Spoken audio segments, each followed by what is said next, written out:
Hi, I'm indie fantasy author Melinda Kucsera, and today in Fantasy Lore and More, we have Jonathan Weiss, and he's here to talk about the Hytharo Redux. And I definitely want to know what the Hytharo Redux is. So, welcome, and let's talk about it. Yeah, wonderful. Thank you so much for having me. Let's definitely talk about the title. So it is almost a slightly off-kilter set of words, right? I mean, "the" is obviously a right word. Hythero refers to a certain race of people, for want of a better word, in this world I call the Droughtlands. It's this apocalyptic, barren wasteland of a world. So lots of deserts, lots of red sand dunes, and it's populated by people who kind of struggling to survive as they compete with their own magics and the magics that are kind of buried beneath the world, made by the people who kind of came before them. This really kind of advanced science fiction type civilization that's long extinct. So the Hytheros specifically, they're one of four people that are also extinct. They were one of the four people that used their magic to bring rain to the Droughtlands. And when they went extinct, they essentially sealed all the water in the air itself for it to be breathed. So, if you are thirsty, you breathe, and that's not a problem. I mean, thirst isn't even really a word in these books, which has been, very fun going through writing and editing these books without any allusions to water or naval terms or, trying to drink something.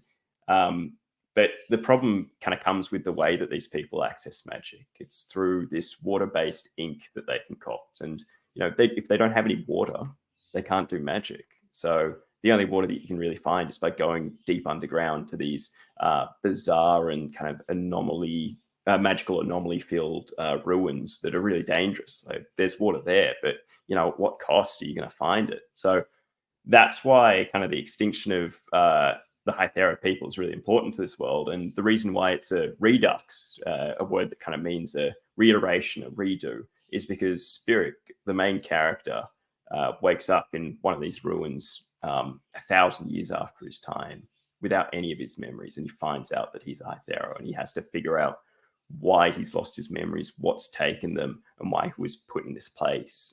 Initially, he thinks it's to bring rain back to the Droughtlands, but as he starts to learn more, he discovers that maybe that's not the best idea at all.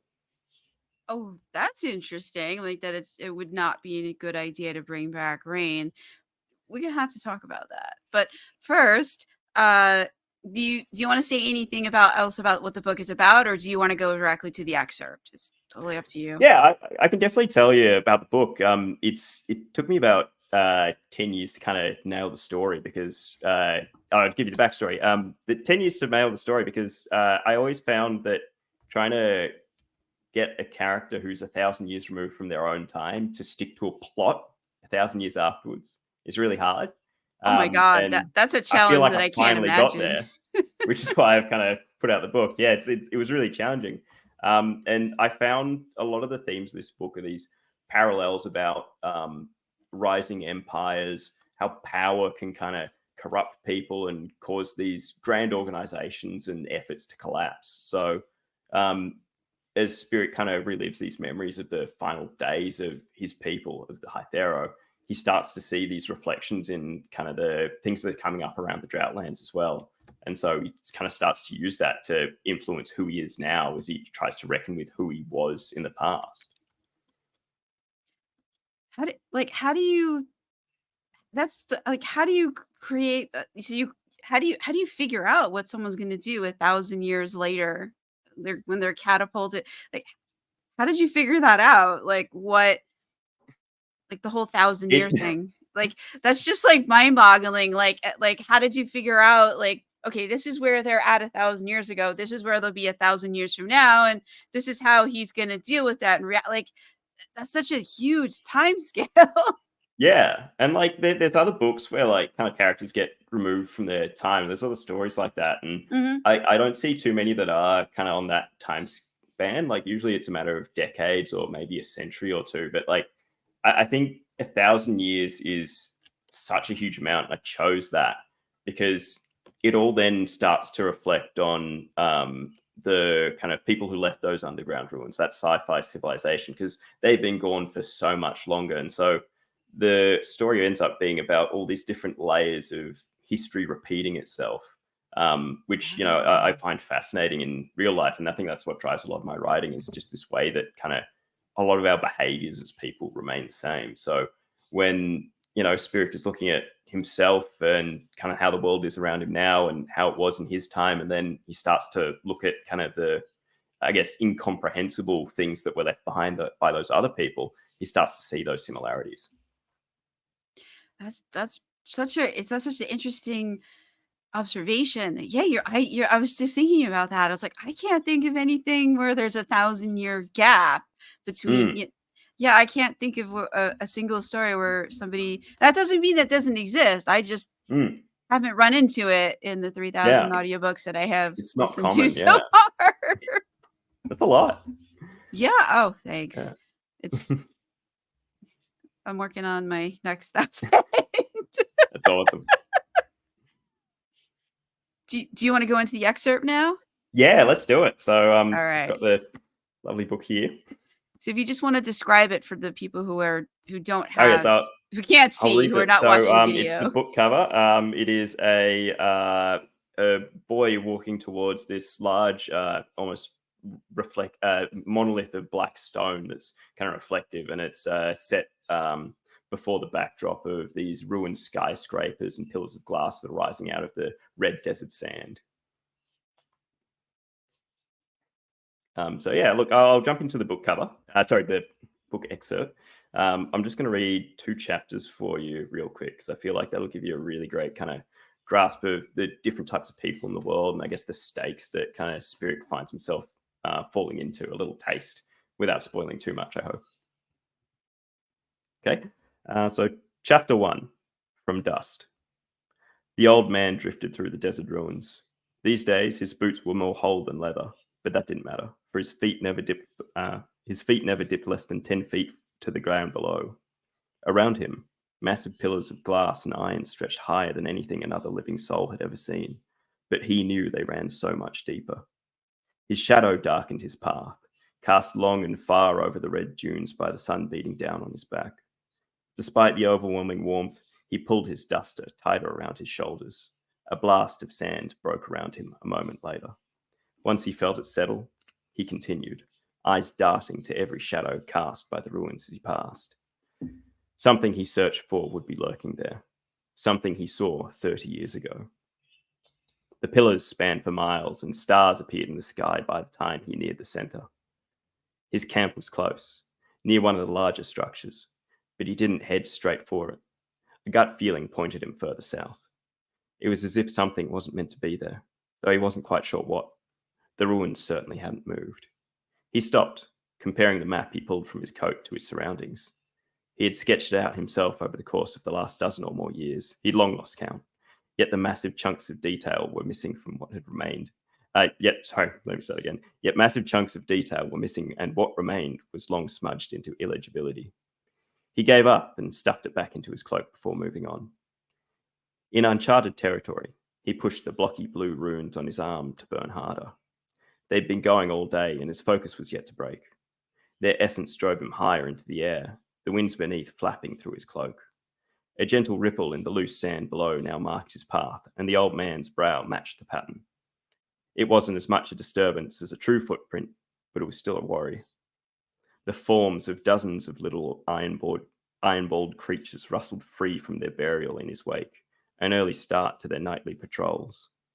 The old man had taken to calling them scuttlers, a deceptively innocent name for the strange machines he'd witnessed produced many a mangled corpse when an overly curious beast strayed too close.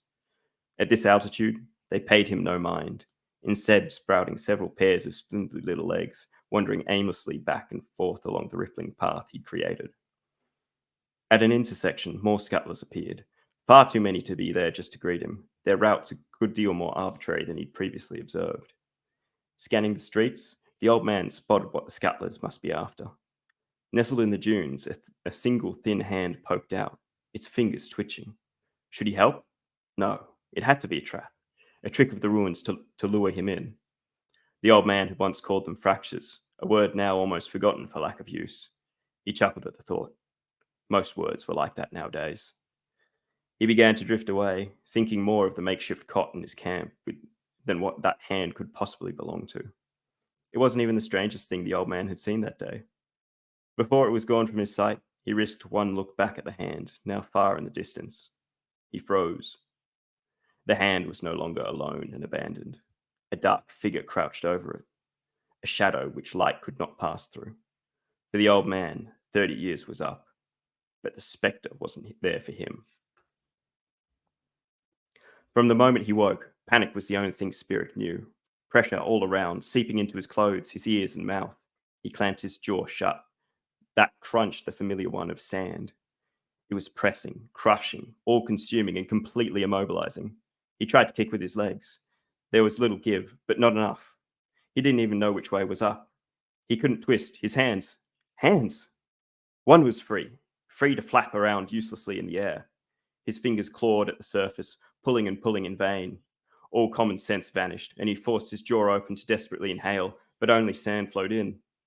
There was something fleshy was grasped around his free hand. He grabbed back, and it yanked him like a rabid animal about to tear his shoulder clean from its socket. The sand loosened in small gives around him, chunks dislodging from his clothes, releasing him from its deathly grip. And then he was free, gasping, choking, coughing, but free. On hands and shaking knees, he caught his breath. It clogged in his throat, thick and unfamiliar. Why would air be so unfamiliar?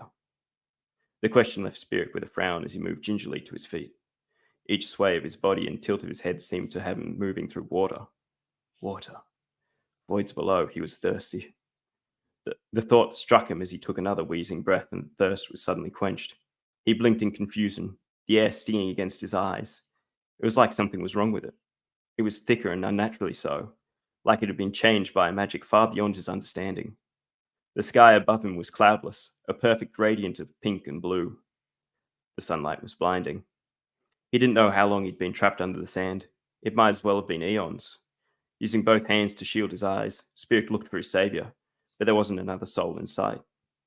All he could see were rows and rows of pillars, their walls of splintering glass giving way to hyper-machined metal.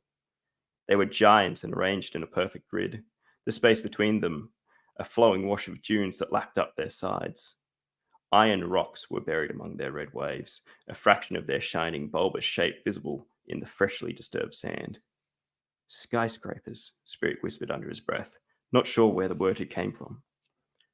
But the squirming in his gut as he stared at the dark voids told him he'd been here before, and it wasn't good. The way they jaggedly thrust into the sky was foreboding enough, yet the gloom held within was an added terror. He tore his eyes away from them and looked down the rows between. He'd felt a hand, a real human hand, but there was nobody around, just a flicker of a shadow in the darkness of the ruins. He swore quietly under his breath, picked a direction, and started walking, the late afternoon sun beating down on his back. As he went, he racked his brain for the reason he'd ended up here, trying until his head was pounding, but he could not yield a single useful recollection. His name was Spiric. He could remember his mother telling him it meant from dust, but he couldn't remember her face. He was 15 years of age, though he couldn't be sure which it was. But if he was alone in this haunting wasteland, what help would such a number be to him? The lightly modelled travelling cloak hanging from his shoulders threatened to tear as he tried to hitch his collar over his exposed neck. It was composed of layers of once fine and now fraying fabrics of greys and yellows which would have blended into any sands other than the scorching orange that now surrounded him. When he sniffed at it, it smelt faintly of smoke, but Spiric couldn't be sure if it was of a campfire or something far more deadly. The tunic underneath also carried the same odour. It was a stiffened leather of a bruised brown, its sheen having long been creased and crumpled from its original form, its texture far too coarse against his soft flesh. The only garment that didn't irritate him were his trousers, but they were ragged enough to be seen as robes by this point. At least his boots, besides the minor scuffing at the toe, bore some signs of good workmanship. The pale red leather reached halfway up his shin and was adorned with all manner of trailing straps and silver buckles that clanked softly as he walked. Spiric sighed as he ran his hands across the various pockets and pouches that spotted the front of his tunic. Empty. No food, no water, no maps, no weapons, and no ink. The latter meant no magic either. He checked his wrist and sighed again, this time in relief. Running up the underside of his right forearm was a series of deep crimson runes. There were 5 in total, each a blocky arrangement of squares that lay in an invisible 3x3 grid. With these, he could send up a flare, or even send out a pulse to detect the person that had saved him from this shallow grave. Yet once again, the words came to his mind without definition or origin. He looked back to the runes with a stern frown. They weren't a permanent mark. He could feel the slightly raised notes of dried ink as he ran his fingers over their surface. He imagined painting them on, subtly mimicking the action with his left hand, though his instinct was to do it with his right. So how had these runes ended up on his right arm, just under his wrist? Are these even runes for me? He stopped in front of one of the glass-walled buildings, staring at his reflection. His dark hair, usually glossy and tousled, was flattened by the same grit that coated his face. His features were soft and boyish, as to be expected with his roughly estimated age, but he also felt a yearning instinct that they should be sharper, more aggressive. He tried to let a flashbang across his face and chuckled shyly as the reflection only returned a bewildered and panicked look. It was apt for the situation. Even his eyes, glinting the same blood red of the runes on his wrist, struggled to muster the beginnings of fury. The thought disappeared from Spiric's mind as he caught a glimmer of movement behind their reflection. His eyes fixed on what looked like a small metal tube that hurtled through the air. He started after it, stumbling down the dune and breaking into an ungainly run. It wasn't long before his legs were vehemently protesting from the misuse, and they gave in after only a few dozen meters. The rest of his body followed, tumbling into the sand and landing him next to one of the strange grey metal-shelled boulders. Spiric pounded the dust with a clenched fist. Spiric pounded the dust with a clenched fist. A puff of sand rose in reply to his frustration, and it flew straight into his eyes, blinding him. When he'd cleared his vision, the flying canister had already disappeared from the horizon, falling from view as it landed. He chided himself as he stood. It was all pointless. He'd been stupid to chase after it, and all he'd gotten for it was a bootful of sand. Spiric gazed, open-mouthed, at the buildings around him as he caught his breath, not recognizing any of them. He turned back to his path, but the wind had already swept up his footsteps. In their place, one of the boulders had emerged from the ground, revealing a multitude of stubby, clanking legs that were only supported by a joint at the base of their body. It looked a bit like a tiny munbrak. Those were unpredictable creatures at the best of times, their scaly brown hides storing juicy meats and an explosive temper. This metal rock with legs didn't seem to have either, so Spiric wasn't sure why his memory had decided to connect it with the animal. But as he looked closer, he realized this creature didn't have scales. It scudded around to face him, extending a thin black tube with a glowing glass tip from its top and pointing it in his direction. The glass flashed with a blue light as it inched closer, looking almost inquisitive. Spiric crouched to be level with it and was about to lean closer to inspect it when a man's gruff bark cut the air. "Boy, don't move!" He turned, rising slowly as he found the source of the noise. An old man stood at the top of the dune, about 30 meters away.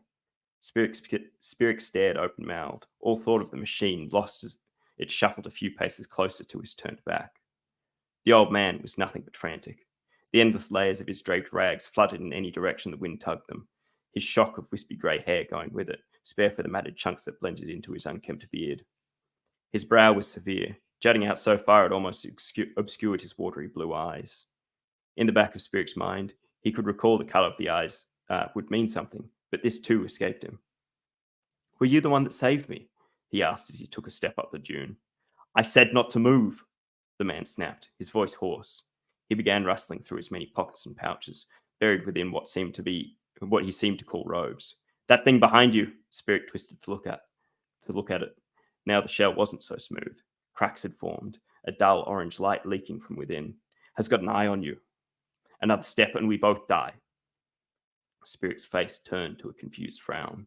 "What do you mean? I don't even know what that thing is." "You don't need to know what something is for it to kill you." The old man paused abruptly to squint at him. "How did you get this far without knowing what a scuttler is?" He grunted something to himself and went back to his pockets. Spiric glanced back at the scuttler again. Now that it stopped moving, the little machine seemed confused. Its strange eyepiece swayed low to the sand in a methodical search, the shards of what had once been its shell now pointing outwards like needles, revealing the swirling machinery that frothed at its core. What's it going to do? Spiric asked, not taking his eyes off it. That doesn't matter, the old man barked. But what I am about to do is to waste the last of my ink to save your sorry hide. From a pocket in the small of his back, he withdrew a frayed brush and a narrow glass vial. The latter swished with a sky blue liquid that matched his eyes and seemed to steam from the moment he unstoppered it. The old man began hastily dabbing ink on his exposed forearm in the rough shape of runes. You're worried about water? When did it last rain? Spiric asked as the man stashed the near-empty vial. Last rain? The old man guffawed. It hasn't rained since the time of the Hytharo. Eons! They've been dead for far too long. Pausing again, the man peered at him. How did you end up here, boy? Thinking about rain as well? I don't know, Spiric yelled, finally giving in to his exasperation. I don't know where this is, or how I got here, or even who the hell I'm meant to be. All I've got is empty pockets and these runes that someone must have put on me. He thrust his arm forward, presenting the 5 blood-red runes to the old man. From this far away, he wouldn't have the chance of making out the pattern, but they seemed to shock him nonetheless. Silence lingered between them. The only sound Spiric could hear was the faint ticking that grew behind him. Lapping waves of warmth came with it, each one making his skin prickle more than the sun ever could. The old man watched him, hesitating before speaking. What's your name, boy? Spiric. What's that sound? I'm Grethard, the old man said calmly. I need you to stay very still. The scuttler started its count. I think we've only got one more move before it blows. Spiric took a deep breath. What will happen when it does? I'll be picking up the pieces of you until dawn, Grethard said quietly. When I come at you, I need you to grab my hand. You can do that? Spiric only risked the slightest nod. Grethard reached his hand forward, revealing the 3 blue runes on his wrist. This is going to be fast, he muttered. One by one, the runes slid into his palm, each stacking on top of its predecessor and burning white. The winds picked up around him, disturbing the dunes enough that they began to swirl. The old man crouched, the rippling gusts calming as he did, yet the air surrounding him was warping into a dancing shimmer. He sprang forward without warning, a fury of sand and wind carrying at his heels as he careened towards Spiric with an outstretched hand. Spiric snatched at it, and suddenly he was yanked into the air, the sheer force of Grethard's grip almost enough to pull his shoulder from his pocket. The sky and ground blurred into a single twirling mess as he soared, before it was suddenly replaced by a flash of fiery yellow light and a deafening boom that followed. The old man's grip disappeared and Spiric crashed bodily into the sand, only having enough sense left in his dazed and ringing head to curl up into a ball as a mixture of thrown sand and shrapnel rained down upon him. The orange haze hadn't even cleared when a set of strong hands was hauling him to his feet. Spiric swayed as Grethard began to dust him off with a rough and vigorous manner. Grethard's mouth was moving, but the ringing pitch that stabbed at Spiric's eardrums turned every word into a distant horn blast. 20 feet away, sand settled into a charred crater. The explosion had burrowed as deep into the dune as Spiric was tall, and the only sign of the scuttler that had caused the shrapnel the only sign of the scuttler that had caused it was the shrapnel that dotted the surrounding sand. Some of it had hit the glass walls of the nearby skyscrapers, but not a single pane more was broken than had already been. Instead, the strange metal spines hung suspended halfway through their face, almost like the glass had been created with them embedded there. Scuttlers from the surrounding avenues of glass had deployed their own legs and were shuffling over to investigate, their spindly metal necks craned as the blue light at their tip flashed rapidly. Before Spiric could see more, Grethard took his hand and dragged him back, pulling him around the corner of the nearby skyscraper where the opaque glass of its walls blocked his view. Spiric wanted to ask why the scuttler had tried to kill him, or why it had been so enthusiastic in giving its own life to do so, but the old man shushed him. Now, let's have a closer look at you. Grethard paused for a moment, holding him by the shoulders and struggling to remember his name. Spiric, right? He nodded, dazed, his dazed eyes focusing on the old man's apprehensive face. Grethard's stare was almost off-putting. He was staring at Spiric like he'd seen a ghost. Red eyes. I've never seen red eyes before. Spiric shrugged out of Grethard's grip, checking his reflection in the ruin's glass wall. They were still red, just as he'd seen before. But what was strange about that? While there was precious little he actually could remember, he'd always had red eyes. even if he couldn't now recall why. He turned back to Grethard, his uncertain expression making Spiric doubt if they were his eyes in the first place. It's something to do with magic, isn't it? Spiric said, tugging at a memory. What if Grethard could help him remember? He held out his wrist, presenting the strange red markings again. Do you know what these runes are? Why I'm here? Grethard glanced down at Spiric's arm, still hesitant. Could you help me out? Spiric added, trying hard to hide the desperation in his voice. From the corner of his eye, he could see the sun going down, painting the sky a deep orange. Grethard looked away without answering. He scanned their surroundings, maybe looking for more scuttlers, or something worse. The coast was clear, but it only made the old man's frown deepen. He looked back to Spiric and nodded for him to follow. Stay close, and don't stare at the shadows. The warning was cryptic, but Spiric obeyed, his eyes fixed on the horizon as they walked through the ruins. The path Grethard took them on was erratic. Sometimes they'd take a detour to avoid a herd of scuttlers or a pathway filled with twisted metal from a fallen structure. Other times they stood at the mouths of empty alleyways, where Grethard would produce a map, tracing his fingers along their path before landing on a hastily scrawled cross. The skyscrapers grew taller as they walked, looming overhead until they closed in from above. They all but blocked out the setting sun, casting them in the shadows that the old man had forbidden Spiric from looking at. Yet these didn't seem to scare Grethard the most. Every now and again, he'd throw a furtive, sidelong glance at Spiric, his pace always seeming to keep him a few steps further from him than necessary. What are these ruins? Spiric eventually asked. Grethard remained silent. Who built them? Spiric added, as if the train of thought seemed innocent enough. Still nothing. Did you build this place? This got a chuckle from Grethard. No, I can't let you believe that, he said to himself. He stopped, finally letting Spiric draw closer. I didn't build these, nor anyone I could have ever known. These were a people a long time ago, advanced, more than anything we can reckon or imagine. But they're gone now. I've heard them called those of glass. This, things like the scuttlers and other more mysterious things, is all they left behind. Most of it buried under the sand. What do you mean by other things? Things that are best left forgotten. I went looking for them and saw things that drove men mad. Magic unbound by runes. Parallax, objects cursed with that magic, that defied all sense and behaved exactly the opposite of how you'd expect. Phantoms that... Look, Spiric, these are the things that many believe were the downfall of the people who built this place, and they're scared of it. Scared of people who've had anything to do with it. But you're not scared, Spiric asked. Are you? Of course I am. That's why I'm out here, Spiric. I'm in exile. By the looks of it, so are you. I'm just going to have a quick sip of water. Give me a moment. I think we allow that. They may not have water in the book, but I can have some now. Anyway, I'll keep going. Chapter 2. Last Memories. The sun was nearly gone when Grethard's pace slowed out the front of yet another skyscraper. Spiric watched him as he eyed its length up and down several times before mustering the courage to approach a rent in the glass where the ruins' outer walls met dunes. He waved for Spiric not to follow before disappearing into the darkness. The tense moments of isolation made his heart race as each second dragged on, but Grethard returned eventually enough, handing Spiric a small metal rod. It was hefty, its body as thick as his wrist, and maybe a foot in length, one of its ends capped in glass. With a confused expression, Spiric looked between the inert metal and Grethard, who made a quick shaking gesture with his arm, a kind smile forced upon his face. He mimicked the motion, causing something inside the rod to rattle with a sound Spiric was sure would attract more scuttlers.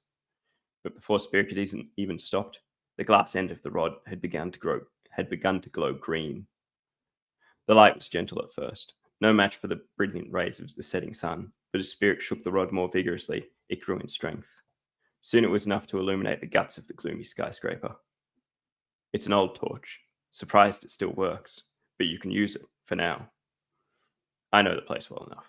It's more so you don't trip over. Inside the ruin was a long room of low ceilings, barely divided up by the toppled remains of decayed walls. Spiric swept the torch across the breadth of the massive room, his breath catching in his throat as the green light seemed to linger in a haze at certain spots. Grethard paid the phenomena no mind as he began leading Spiric deeper. His path twisted around the concrete pillars, past piles of thin metal desks, and skirted collapsed sections of the floor that yawned with bottomless pits. With each step, the carpet released a puff of dust, and the knot in Spiric's stomach grew. It felt like a trap, but there was nothing Spiric could point to that was actually a danger. When he was sure Grethard wasn't looking, Spiric shone the torch into one, yet the darkness was truly impenetrable. The old man stopped again at the foot of a spiraling set of stairs. A single silver pole supported each wafer-thin step that sprouted outwards like the feathers of a bird. They'd reached the center of the skyscraper. Night had fallen outside, or perhaps light simply didn't reach this far into the ruin. Grethard crouched slightly, his face appearing ghostly in the light of the torch. He looked calm, yet his voice was restrained to an unpracticed whisper. These stairs go up, and they also go down. It's important that you never go down. Got it? But what's down there? Spiric couldn't help asking. Boy, do you think what you see around you is all of the ruins? Most of it is underground, along with the danger. We'll be safe as long as we stay above the sand. They started up the stairs. Spiric's boots clacked on each step, the sound sending a jolt of terror up his spine. He attempted to step softly, or only on his toes, but the sound still came. Ahead, Grethard climbed in perfect silence, indifferent to the racket being made behind him. Spiric used this to calm himself. He didn't even know what he was trying to hide the noise from. A dozen floors later, and an open sky was suddenly above them. Spiric found himself momentarily awestruck by the busy field of stars that stretched out across the dark blue of the night. The acute ache in his legs eventually distracted him from the view, and he hastened to follow Grethard across the skyscraper's roof. Despite the arduous climb, the old man had a spring in his step, like that of one who just arrived home after a long day. Maybe this was home for him. The skyscraper's roof was a barren expanse of unnaturally smooth grey stone, spare for Grethard's little settlement. Shelves, tables, and chairs, looted from below, no doubt, were arranged in busy rows that converged at one corner of the rooftop where a dormant brazier sat. As Grethard fiddled with it, Spiric quietly made his way up and down the little alleys of curios, holding his fading touch close to each object in the hopes that one would stir up a memory. There were vials upon vials of different oils and powders, stacks of identically misshapen ingots of purple metal, complicated-looking instruments that had entire shelves dedicated to them, and a dozen glass jars. They took all shapes and sizes, some filled with strange leaves of marbled colours, others with crushed shards of blue rock, and even some containing rather ordinary-looking sand. Why bother with sand? There was plenty of that around. Spiric dismissed the thought. He'd rather believe that Grethard had a reason for it. Otherwise, he'd have to face the reality that he'd been taken in by a madman. He kept moving, now among what looked to be Grethard's personal library. Books in all shapes and sizes lined the shelves, bound in either cloth or ragged leather. By Spiric's estimate, there had to be more than 200. The collection seemed so mismatched that it could only be the result of a combined inheritance that stemmed from the last dozen hermits that had preceded the coup. Spiric leaned around the corner of the shelves to look at Grethard. The brazier now bore a gently dancing flame, spitting up from the hot coals at its base and giving off a pungent, oily aroma. The old man threw in a few more lumps of coal, dusted off his hands, and beckoned Spiric to follow, handing him a patched blanket when he approached. It gets cold up here. At night, I mean. Spiric traded the torch for the blanket, draping it over his back as he sat on a stool near the fire. He watched as Grethard busied himself, first finding his own blanket to wear, then rummaging through the pack he shrugged from his shoulders. From it, he pulled a couple fat-looking lizards and began to gut them over the fire with a blunt knife. The gizzards spat and hissed jovially on the coals, but he wasn't as distracted by the spectacle as Spiric was. Grethard was focused on carefully skewing the remains with thin iron rods, each one just long enough to be haphazardly perched across the rim of the brazier. The oily smell was soon replaced by that of burning scales, which was just as pungent. The old man continued around the rooftop with his pack, stowing away the day's findings one by one into their proper places. With his eyes glazed over from the firelight, Spiric couldn't make out what each thing was, but he still watched curiously. Each item required Grethart to lean both elbows heavily on the shelf to steady himself, forcing a low grunt as his gnarled fingers scrambled at the worn lids of jars or scratched up cases. There was no haste in this process, so it was a long while before Grethard finally kicked off his scuffed boots and sat down at the table next to the brazier, only just close enough for him to stretch out and warm his blackened toes. The old man didn't say anything. The piece was nice. Spiric hadn't realized how on edge these ruins had made him. Walking across the sands had been like being prey on a hunting ground, a feeling that was all too familiar. But Grethard didn't seem bothered by it. Maybe he was used to it. The old man was more than content to just sit and scribble away at his maps, taking great care not to punch through the already framed cloth. "What am I?" Spiric eventually asked. Grethard looked up from his map, twirling a pencil between his stubby fingers. "I don't remember where I came from, how I got here, or where I am. This doesn't happen often, does it?" Grethard leaned back in his chair, and Spiric counted 5 different pops from his bones as he stretched. No, it doesn't," he answered. "Never, really. That's why I'm so perplexed by you, to tell you the truth. I thought I'd seen most everything that the ruins could throw at me. But you, Spiric, you're a puzzle. That little bit out of place. An anomaly."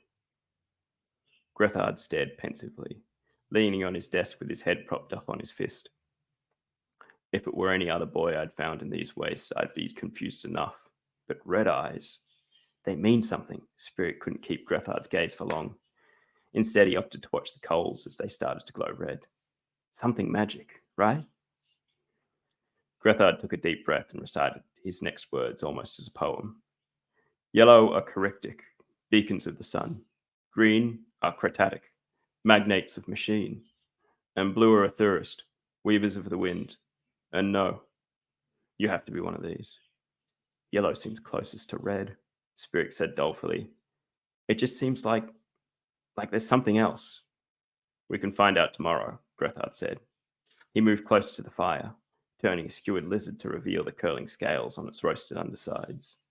"Nearly done," he muttered to himself.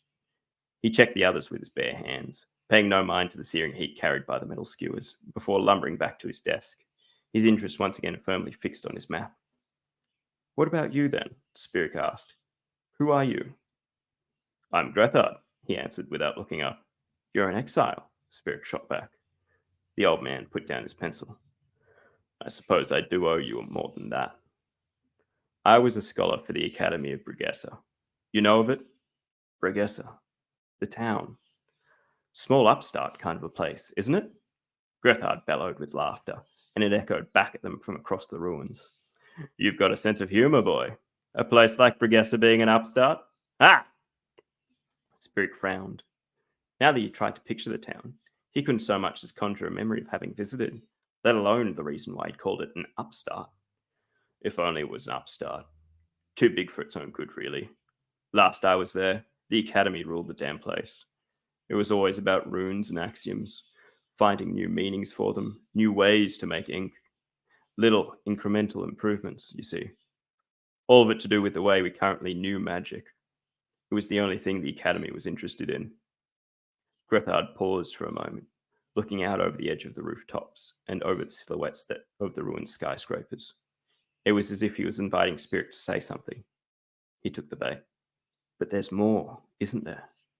A grin spread across the old man's face as he returned his gaze. "I was one of the scholars who thought so. Maybe there always has been more. Things that we could learn from these places, left behind by those of glass. The magic of these ruins isn't bound by runes and axioms like ours is. Not sure what it's bound by, if anything at all. That's why the Academy forbade the topic entirely. Why I wanted to find out. I got a good 10 years of research in, right under their noses, before they caught me. Kicked me out. Said I was tainted by those of glass. Were you?" There was a tense pause as Grethard stared into the fire. Spiric almost regretted the question. "I saw a shadow," Grethard said slowly. I couldn't explain it to them, so they believed I'd seen something far worse. Like what? Spiric didn't even think to hold his tongue. A shadow dancer. That's what they call them. It's what they're most scared of. I barely know how to describe it. They're all myths and hearsay. I think they were alive once, like you and me, but something happened to them. Died of their own magic. Now they lurk ruins like these, watching. No idea what for, but they haven't shown interest in me. Not yet. But what's so dangerous about them if they just watch? Why would they watch us? Grethard shrugged. Why take an interest? That's just the problem, Spiric. No one knows. It's the tyranny of questioning that even their name invokes that drives people to insanity, even to their death. It's said that, once seen, they stalk you, whisper dark things to you, and drive you down a path of self destruction until you're just like them. That's not even counting what people say their magic can do. You mustn't have seen one then, Spiric said. You're still alive. I am alive, yes, the old man said as he checked on the lizards. Still, is this the life I wanted to lead? Tucked away from civilization in a place where no one can follow me? He picked up a skewer in a blanket-wrapped hand, ripped the skin off the sizzling lizard with his teeth and took a bite, pausing before chewing to blow hot vapor from his mouth. Still, there is things to enjoy. He motioned for Spiric to take a skewer. Wrapping his hand around his own blanket, he took the one that looked the thinnest. He was already grateful for the charity Grethard was showing him, and he didn't want to be greedy. You said there's no rain, Spiric said before digging in. Up close, the sight of the curled scales set his hair on end, as the thought of trying to eat it. But without a better option, he pushed through, instantly getting a dozen scales stuck painfully between his teeth. Not for eons.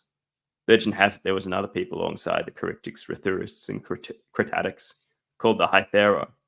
They made it rain, made it storm. But they died out.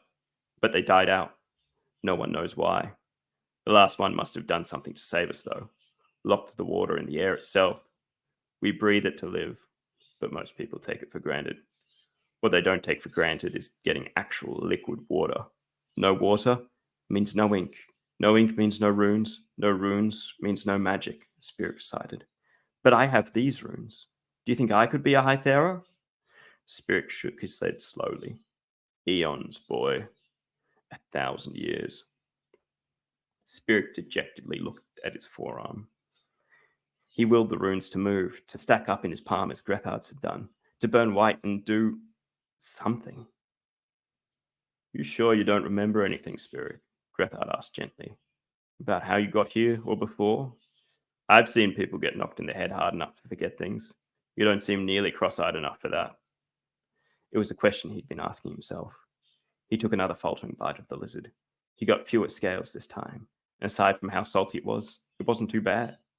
He swallowed the mouthful before it burnt off the rest of his taste buds and wondered if that was the source of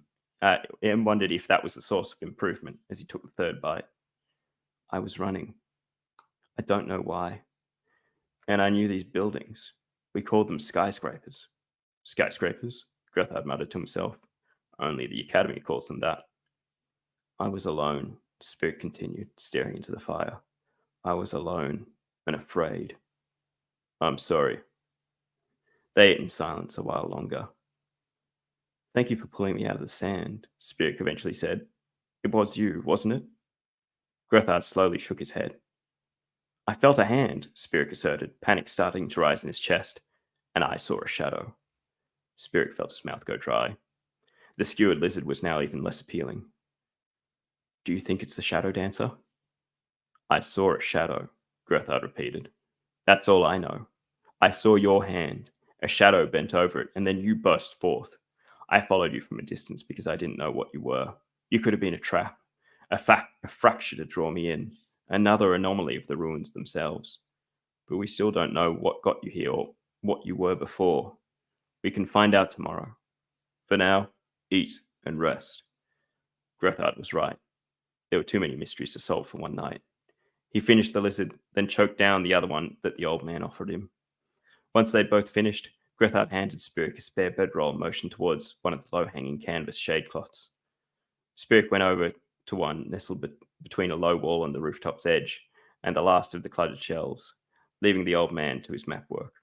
The canvas was frayed enough to allow a few stray glimmers of starlight through, but their light was no match for the still cooking brazier.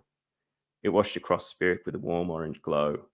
With his cloak bunched up as a pillow, it even made the thin bedroll seem comfortable. Spiric reluctantly closed his eyes. The only sounds were the crackles of the hot coals, the scratching of Grethard's pencil, and the wind crossing through the ruins. It was a low whine, like that of a distant, dying animal. What if there was something other than him and Grethard out there? A shadow dancer? What if what Grethard had seen was true? If what Grethard had seen was true, then it couldn't have been the shadow dancer that had pulled him from the sand. But could it also have been the one to land him here in the first place? What if it was still following him? All these questions whirled through his head as sleep gently blanketed him, but his final thought dismissed it all. If Grethard could survive however many years he'd spent alone, Spiric could survive the night. Okay, that was the end of chapter 2. Oh wow, there was a lot there. That was excuse me. it was really good. I was also getting like Dune vibes, like Yeah, very oh, yeah. strong Oh, Dune God, I love vibes. Dune. Yeah, like not just the desert environment, but like the whole beginning, like he's like doesn't, not that he doesn't remember, because that's not a thing in Dune. Like he very much knows why he's there and whatever, but like kind of the part after that, like where he's like in the, you know, running away from the Harkonnens and in the desert, and you know, Just kind of trying to find like his that purpose, kind right? of part. Yeah, looking for the Fremen and trying to figure out, you know, when he's angry and wanting to avenge his father.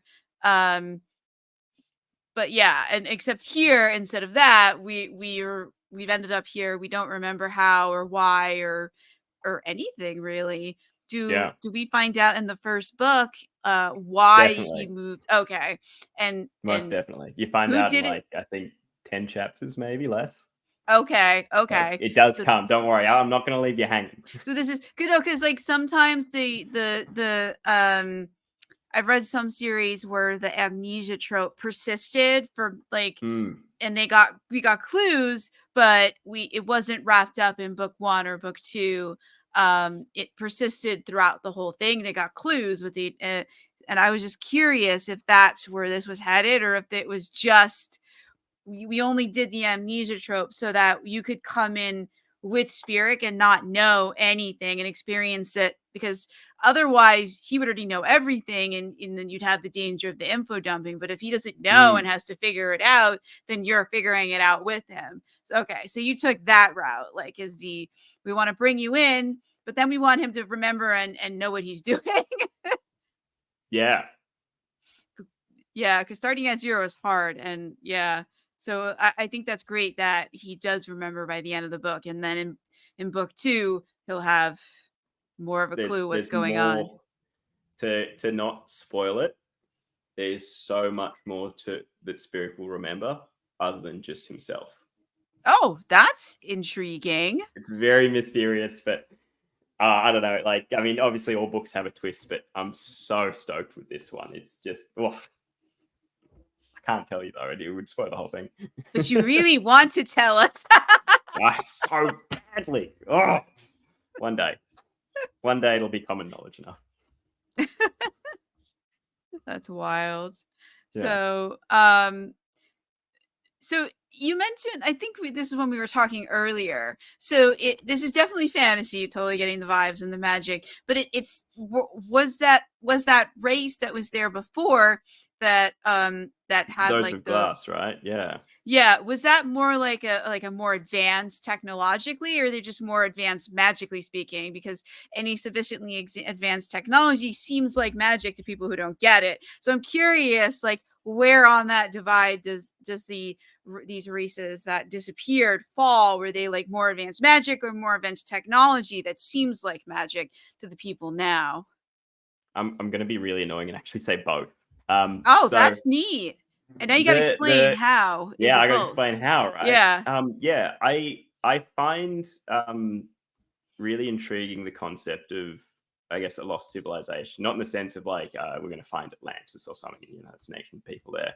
I love the sense of like something that came before us or something we find that's impossible to understand. There's a science fiction book written by two brothers. I think they were Ukrainian or Russian brothers in this. I think it was the 70s, called Roadside Picnic. And the concept was that aliens had come and visited Earth, and then they'd left. But they'd left these anomalous zones that people had to cordon off because there were objects and phenomena in there that completely defied the laws of physics. They completely defied understanding.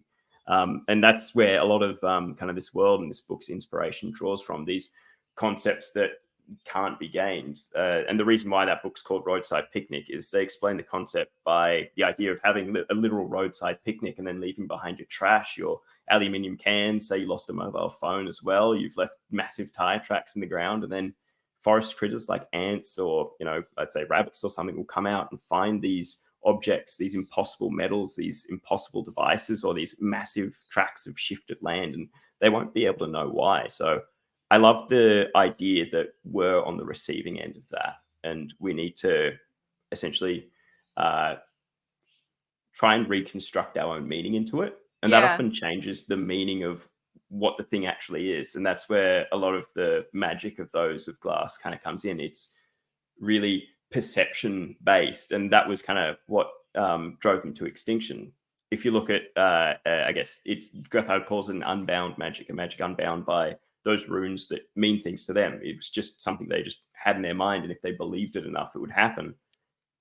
You'd start to ask questions. Why do we take things like gravity for example? Why do we take that for granted? Why would we assume that the sun will always rise after it falls every night? Is that magic too? Is that all part of the magic of the world? Is that all real? Am I real? And so you can essentially think yourself out of existence. Oh, wow. That's a little scary, though. I that's frightening that you could think yourself out of existence. Yeah. But to go back to what you're saying about like Yeah. the finding like a lost civilization, like I'm like weird, but I always hope that like one day we'll find Atlantis and it'll be like super boring. It'll be like we discovered that it was like a random island that some people vacationed on, and there was some really awesome marketing, going on, making people think it's this amazing place, and it was just some beach island. Yeah, like that. I always, or like some that it's that I always think that would be like the that would be like the universe's joke on us. We built it up in this mythological thing, then we find out that like it was like a truck stop in New Jersey or something. Or like that'd be great. Just or something so random in the ancient world that they were like that if one of them came back, they'd be like, why would you mythologize that? That sucked. It was We just didn't some like that. random place. It was not even important. Yeah. And like that's what all these things here could be. I love that perspective. I've never thought of it that way. Yeah, like because like it's like the way it's mentioned in ancient Greek, like what's his name? Not Herodotus. Homer? Somebody mentions it, but it's like in passing, and like I always wondered, like, what if it was just some random place and that wasn't all that interesting or important, and we've built it up to this thing because we don't have any knowledge about it, like the Hanging Gardens of Babylon. We turned that into like a wonder of the world, and like what if we went back in a time machine and found out it was like really banal? It was like some plants in some hanging planters. Someone just invented macrame. That was Yeah, it happened. or it was something that or we go back and it's something that we have now and we built it up to this amazing thing, and it's like, no, they just built the city so that they can have plants along the sides of buildings or on top of them, or like the green spaces that are popping up all over in metropolitan areas, like that they just had some plants on a rooftop or on a balcony, and we built it up into all this, they wanted to do. Yeah. I love that. So all right, let's get back to the Hytharo. Sorry, like go ahead. Yeah. So you were talking about that it was a matter of perception, that like that there's so like that advanced civilization left behind its trash, and we built it up into some myth and whatever, and like it's just their candy wrappers. Yeah, exactly.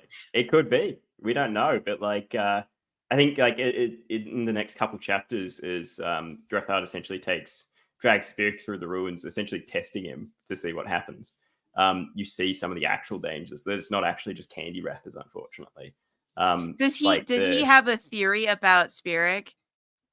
Yes, he does. So he's testing he that theory in these early chapters. exactly. He doesn't believe that he's a Hytharo because it's insane, right? It's too good to be true. Like, imagine Yeah. if someone did just show up and say, "I'm from Atlantis," and you're like, "That's horse shit." I'm sorry, I want to say that's horse crap. Yeah. I don't believe you. I need to test that. So that's basically what Grethard's doing. But he does this by essentially just throwing him back into the ruins and seeing what happens. Oh Which is very wow. cruel. Trial by fire. Yeah. I'm guessing he survives since there's more than 4 chapters in the book. It would be a very short book otherwise, unfortunately. Or we'd have to get a new main character. Now new main casting. character every 4 chapters. I mean, it would be an interesting book if it had just been about Grethard continually having people thrown at him from these ruins like this, and he just keeps getting them all killed. But I don't think That would be a an very enticing interesting plot. alternate like story you could write like Yeah. for fun.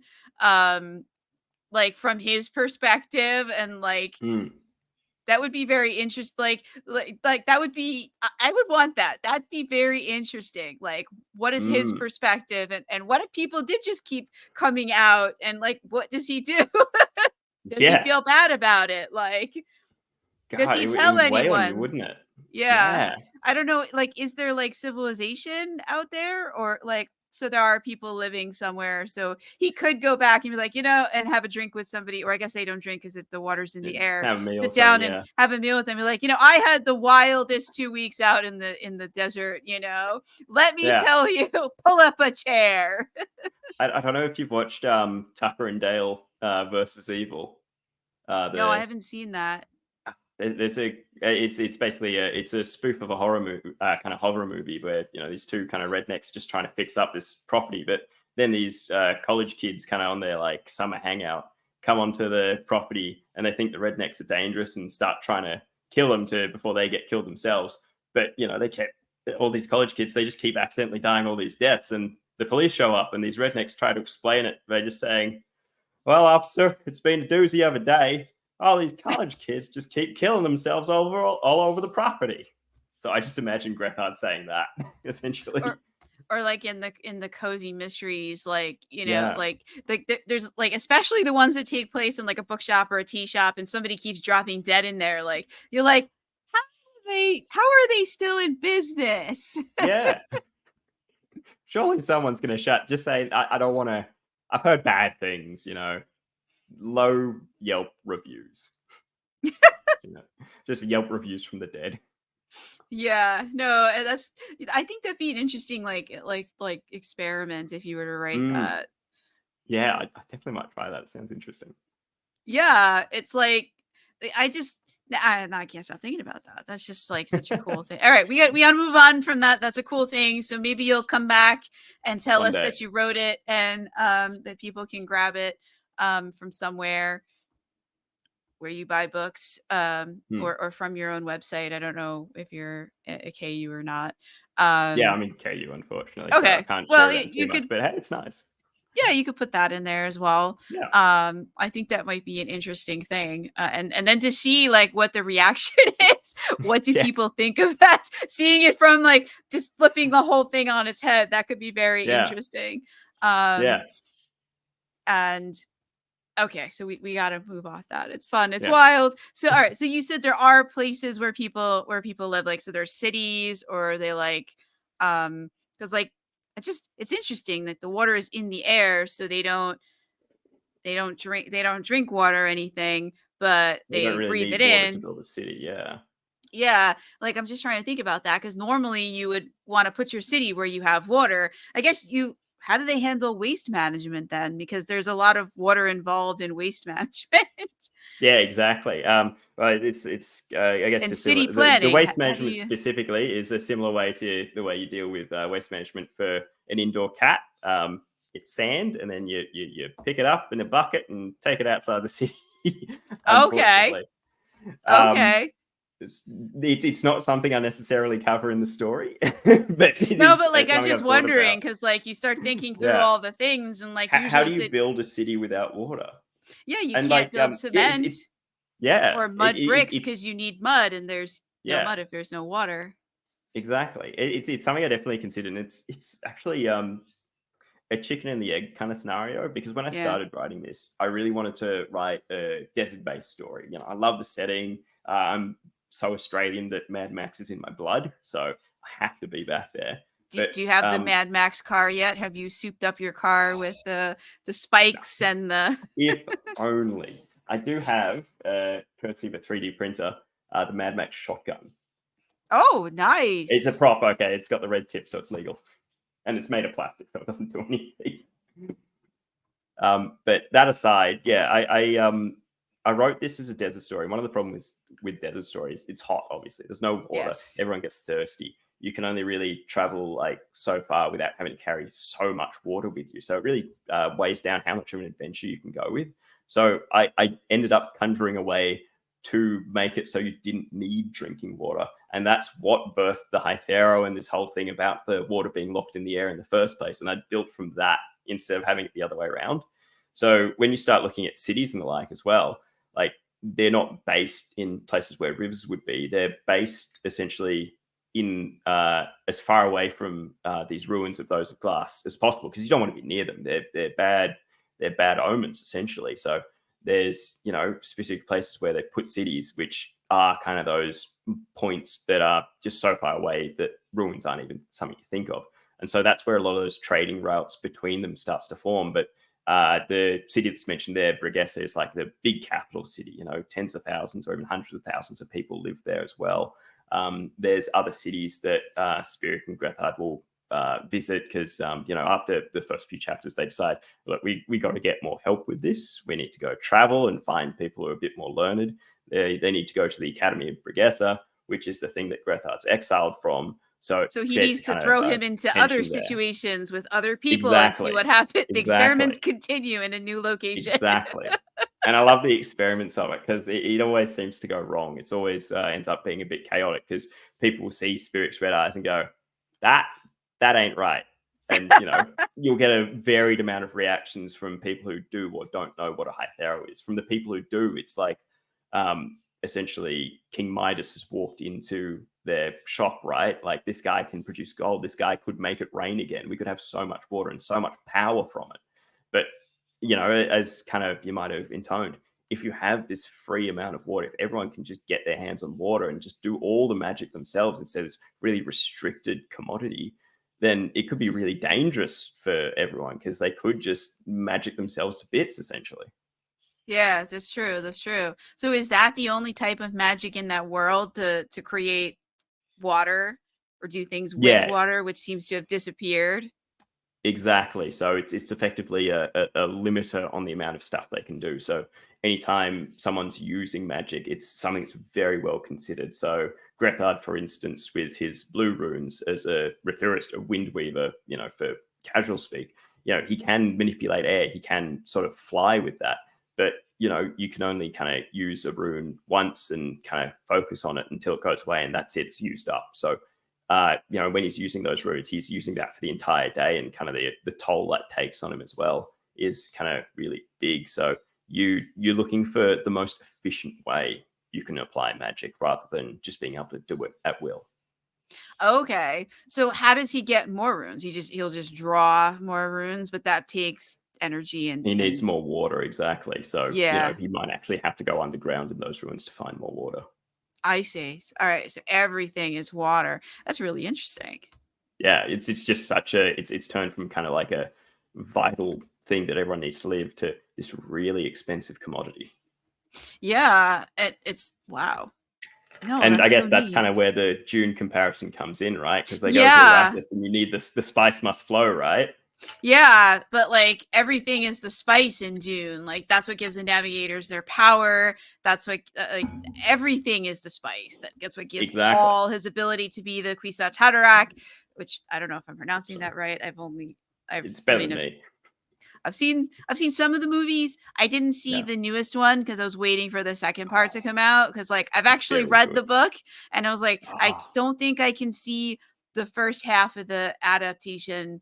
And I think I was like, I'm gonna be angry because like I have read the book, and every adaptation changes things, and because a it's an little bit, right? adaptation, it's never, it who knows how faithful it's going to be. And I Mm. was like, depending on how they change things, there might be some new thing that they are adding that wasn't in the books. And I'm going to be mad if I can't see the whole thing. So I was like, I'm just going to wait because I have I read the have a books. I actually went into the that movie. I didn't realize it was part one. And so like the whole time I'm sitting there, I'm like, geez, this is going on a bit. And then it just suddenly ended. It just ended out of the Yeah. blue. And I thought, oh, I thought we hadn't even started Act Two. Oh, no, I It really heard that it was confused me. And only then like part it just got one. on. And I was Yeah, like, it's only part one. I didn't realize that coming in, but yeah. And I it was made it like, for a very strangely paced movie. well, yeah, if you've read the But now Dune I book, know it's though. Now I know. very Yeah, it's slow, huge. and I was Yeah. like, how are they gonna do for 2 hours? Like, there's not if they're gonna make the whole thing into a 4-hour movie. I was like, the first 2 hours are gonna be there'll be action and then a Mm, lot of dragging on as mm. we get And like, people where they need to go and training yeah, montages. And I was like, yeah. oh, it's the second half is out. Yeah, that's probably a good idea. I think that would be an Yeah, awesome because marathon to go through. there's a lot of setup in the book, and if they're doing it in 2 parts, like, they're trying to be pretty faithful, which means the first half is probably going to be a bit on the Yeah, slow side. yeah. I think you'll enjoy it. But yeah, I'm really looking forward to it myself. I mean, I saw the one in the '80s, the one where they make Mm. it rain at the end, which is totally wrong from the book, but, like, I saw that when I Mm. was, like, a teenager or something, or kid, I don't remember. Yeah, Um, I hadn't even read the books at that point. It was just like, "Oh, there's this movie on TV. What is this?" "Oh, yeah. we're riding Give it a sandworms? view. Okay, I'm game." Well, let's find out what happens. Yeah. Yeah, I did like the Sci-Fi Channel, did I think it was The Children of Dune, Mm. like a mini series on that, and that I thought was really good. Yeah. I don't Okay. I know haven't if you watched that. I'll can have to look it check up. that out. And then the Yeah. Children of Dune is book 3. I hated book Mm. 2. It's like a lot of politics. I found it very dry and boring. It's just a lot of politics and It's people tough finding arguing that with right mix, people. isn't it? Yeah. Yeah, there was only really action at the very, very end, and like my head was spinning from all the politics, and I was like, I just don't care anymore. But the Children of Dune was back to uh Paul's children, and that was Kind of about pretty them, yeah, and their legacy. that was fun. That was a fun book. The end is crazy. Book Mm. 4, God Emperor of Dune, is just his son becomes a sandworm at the end. Yeah. Like, it's it's just, yeah, It it's gets set kind of for trippy, right? it's very trippy, that book. Yeah. Like, he's a sandworm at the end, but he's becoming it throughout the whole book, and he Mm. just finally loses what makes him himself, and yeah, becomes one with the sandworms. But like That's great. in a That doesn't weird happen in way, mine, don't worry, I don't get that weird.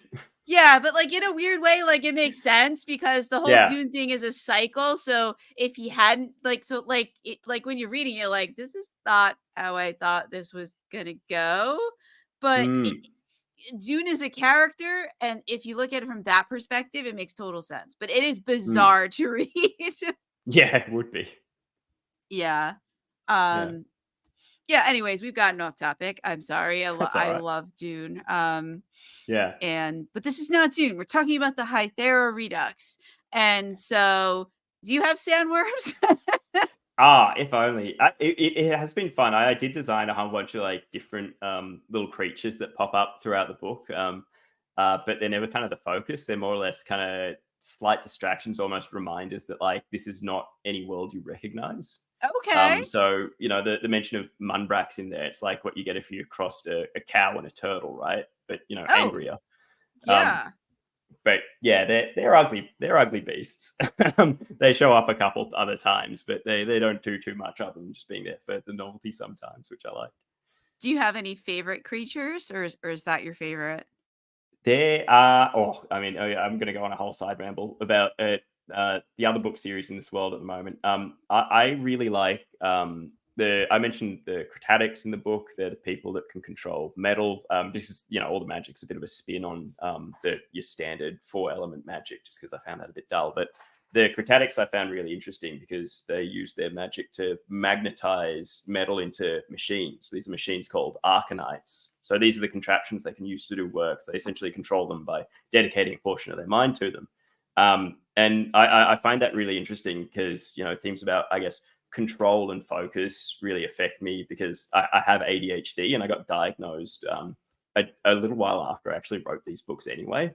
So I find myself really personally drawn to, I guess, any kind of power of control or, I guess, self-governing or agency there. And that's what Cretatics do. So my favorite creatures are those metal contraptions that they make. And they can do anything you can really put your mind to.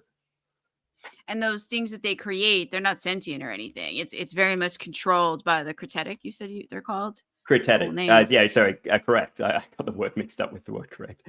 Yeah, so they are controlled by the mind. And, one of the problems is the bigger contraption you make, the more of your mind you have to put to it. So there's effectively limiters to how big something you can, bigger machine you can be making.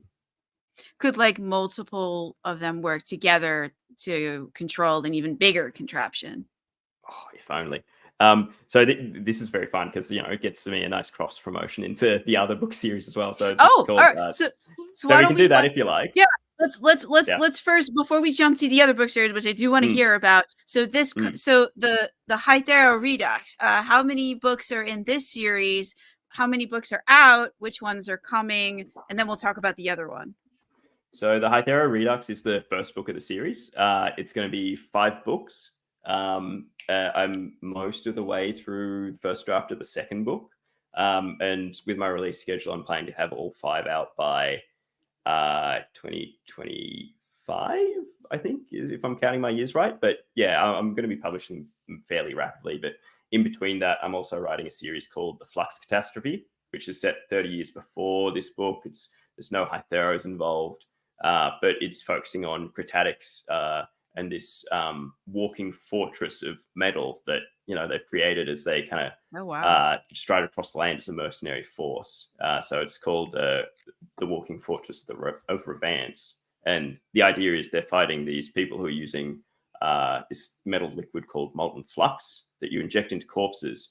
This kind of brings them back to life, but not quite.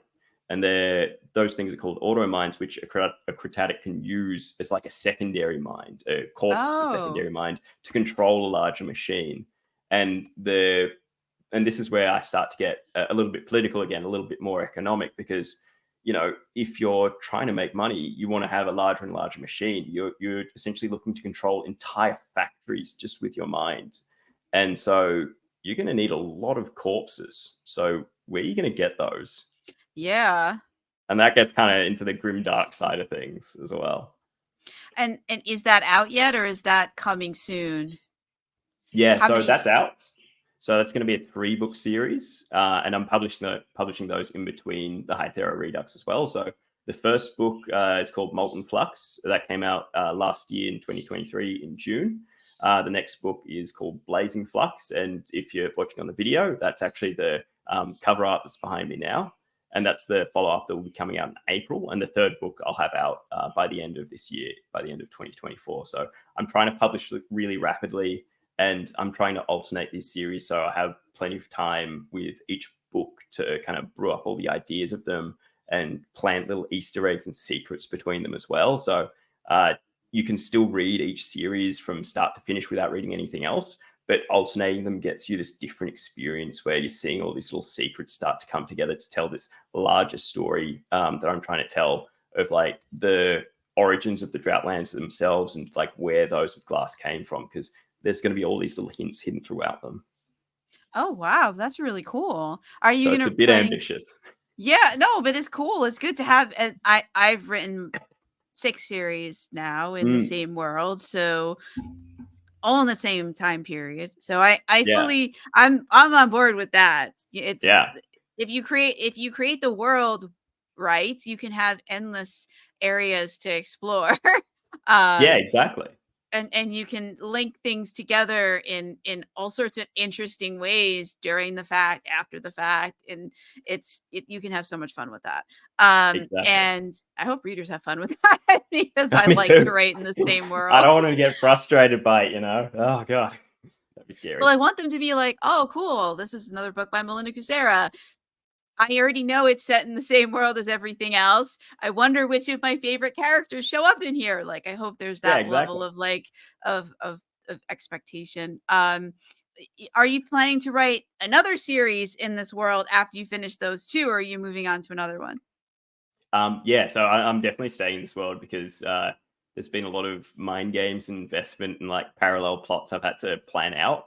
So I've got two more series of each of three books that I will be writing, starting once I finish the Flux Catastrophe series. So in total, for what I've got planned at the moment, it's about 14 novels. I have a Nice. free prequel novella for the Flux Catastrophe series on my website as well that people can download if they sign up to my newsletter. But on there as well is my graphical roadmap of like how many books I'm going to publish, how many are in each series, and what order they're going to come out with, and what order you can read them in as well. Oh, that's neat. I have to take a look at that. That's very Because cool. I just love like having something good to look at. It's like I don't know, tracking your journey, right? And so Yeah. I made all these that kind of visual representation using a bunch of dummy book covers, just counting off kind of the numbers of the series because I'm not ready to Yeah. announce the names yet. But it's been really fun as I get the cover arts in from my artist of replacing each one with the real cover art and slowly building that tapestry. It's awesome. That's very cool. I have some reading order on my website, but it's only between two of the series because I haven't linked some of the other ones because the characters have not wanted to do the stories that would link them. So I can't They make just have them so much do. control over you, right? They do. Oh my god, they Awful. dictate like everything. If they don't want to do anything, I don't write much. Yeah, exactly. And then there's days That's that where they my don't biggest shut writing up, supports come from. you Yeah, know? exactly. Oh, that's I, hilarious. No, I'm glad that's not just me then. Oh god, no, no. There'll be I think it's days where I'll everyone. just writing 100 words is I'm fighting tooth and nail with them, and then there'll be Yeah. days where I'll write several chapters because they don't want to stop, and the house Yeah. is not getting clean, the laundry is piling up. They don't care that I have That's nothing fine with to it. eat They but don't have canned your laundry. tuna. It's not their problem. Yeah. That's true. I wish that they It's could funny. like I wish that they could be like not real, but like have enough tangibility that you could be like, look, you want me to write that chapter? Well, I need to go to work. You do some laundry, cook some food, clean Yeah. up the house. When I get Help me back, out here. yeah, Yeah. help me out here and I'll If help you only. out. You know? That'd be Yeah. so That wild. would be great. Yeah, Really and awesome. just for the listeners, the links to sign up for Jonathan's email, it's all it'll be in the description or the show notes depending on where you're watching or listening. Mm. So you don't have to worry. The link is there. You can click that and go and sign up and get the prequel and see Yeah. this cool graphic You that can see it all start shows the coming together. Yeah. tapestry. That's cool that you have. I think I'm not that organized. Oh, I'm trying. just bashing around in like image editor like Canva for an afternoon got me there. But yeah, it's I feel like yeah, because if you've got 6 series kind of on the run, then it's hard to kind of slot them all together. Yeah, and some connect and some don't yet. They will all connect. There is a master plan, but there are characters who don't want to follow the master plan. So we Being have this unruly. slight disconnect. Yeah. Oh, that's hilarious. Yeah, I think I might get there. I think that's one of my main worries is because all these series are designed to like really start to interlock. It's like a Chekhov's gun, but there's so many of them. It's like a firing squad. And I'm just really worried that I'm going to paint myself into a corner, but I can't see that far ahead yet. So I'm just really relying on my gut instinct to not accidentally do it. There's a lot of things in each book that are just like open kind of trails or like little red Yeah. herrings that I can pick up on later. Like one of them is in the first chapter when Spiric dug himself out of the sand when he sees that canister flying through the sky. That's a thing in this world called Mortimail, where it's essentially Rathurists, like Grethar, the Windweavers, just firing cans of like you know those like vacuum message relay systems you see in some buildings that were built in the 40s and 50s. It's like that, but you just fire it straight into the atmosphere, and you kind of hope it ends up in the right place. But that like, it never gets said in this book where it came from. Like, Grethard opens it up, it's empty, and he's like, must be, I don't know, someone got the wrong address somehow or something, to put it in very banal terms. But that never actually gets resolved in this book. And that's like one of the little things that I'm leaving for later, because it's such a Rube Goldberg machine of different plot points all leading up to Spiric's existence, to put it one way. Oh, but yeah, but the reality is you'll eventually paint yourself into a corner, and then your character, That's one where of your the book ends, characters will probably. wander past and be like, you could do this, and you'll be like, Yeah, exactly. the light bulb will go off. You'll start Really writing a hoping brand new so. trilogy, and the corner will become, instead of a corner, an intersection of all these interesting things that you can do. It'll open a door. Yeah, 'Cause exactly. that's what happens. Yeah. You'll I'm beat your hoping that happens. Yeah, you'll beat your head against that wall that you have painted that corner you have painted yourself into, and then a character will reveal that it is not a corner, it is actually a door or several doors, and they will open them for you. Exactly. Yeah, hopefully. And then you'll want to strangle them for not doing this sooner and making you wait. Very true. Because that happened to me. I wrote a couple of books, and it got into a corner, and I just had no idea what, but the characters were insistent that it had to be this way, and there was no explanation, no idea where we were going. And they weren't going to tell me. And then 5 years later, now they're suddenly like, well, we have to do this trilogy, and it will all be resolved in this trilogy. And they That's did awesome. actually resolve it in the second book. At the very end, when I was losing all hope in faith in them. Oh, that's so awesome. I think I had a similar incident with the second Flux book that is coming out next, where last year I did have that kind of writer's block.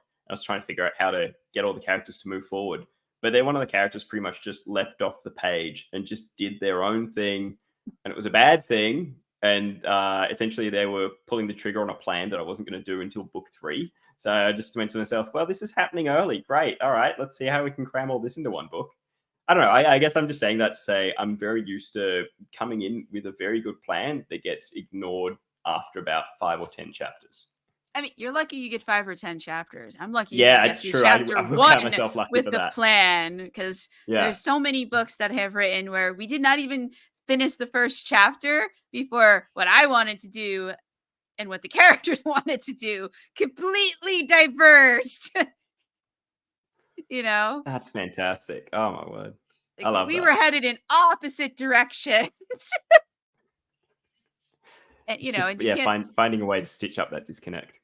well, I can't make the characters do anything, so when it diverges that drastically, I just end up doing what they want to do and trying to make it work until they get into some kind of problem that they can't get themselves out of and need me to fix. And then I'm like, well, we had this other plan. We could have done that, but you didn't want to. Does this other plan seem more interesting now? Maybe you want to do it? We could go back and do it, or try it at least. That's hilarious. So, we do what we can. You make deals with characters. I do find, though, that if you start writing something that has nothing to do with them, they get mad, and you might get them to That's a good idea. That's a good strategy. They get jealous. Yeah. That's why I have 6 series. I think that's why I alternate, right? Like they come back fresh. They're not sick of me anymore. Yeah. Or they see you having too much fun with this other character, and they're like, just show them. Next book is going to be way more epic. Right? Oh, it's going to be a bit of an arms race for me going forward, because I think the stakes are already really high for the first couple of books I've already put out.